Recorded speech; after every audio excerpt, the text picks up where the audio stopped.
Disney spent more on Andor than any of its Star Wars movies. Let that sink in for a second. More than Kenobi, more than any of the sequel trilogy films, Force Awakens, Last Jedi, Rise of Skywalker, more than Solo with all of its reshoots and issues, more than The Mandalorian, more than anything since George sold Star Wars. $705.5 million on Andor.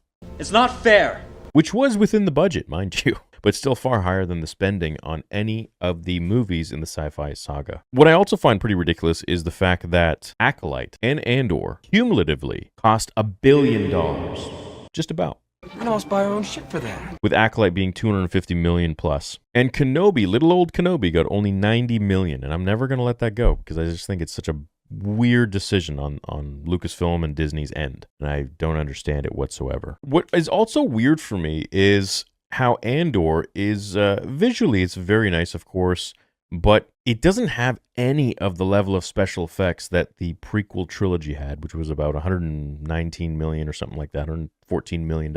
Inflation, sure, which makes it probably like 200 or whatever today, maybe at most. But what's wild to me is how this show costs so much money, and I'm wondering why. Was it the massive crew? Was it the use of CGI? Was it the real sets involved? $705 million is more than any of the sequel trilogy films, which I would argue probably had a bigger crew than Andor, and probably paid more of their actors a higher budget than anybody in Andor. Credits will do fine. No, they won't. The larger issue here isn't, oh, why did Andor get so much money? Andor did fine on its own. The bigger issue here is, why did all of the other shows receive so little in comparison? What was it that Kathy was so okay with this massive budget for Andor and the Acolyte, but she wasn't with all of the other stuff? Or is it Bob Iger that's signing off on this crap? That's where the real question is, and I wish I could elaborate more, but I don't have those answers. I'm just a fan. But I can look at these numbers that are being reported to us and wonder why. Where is all that money going? Perhaps the archives are incomplete. $705 million? For what? I mean, it's essentially just a talking show.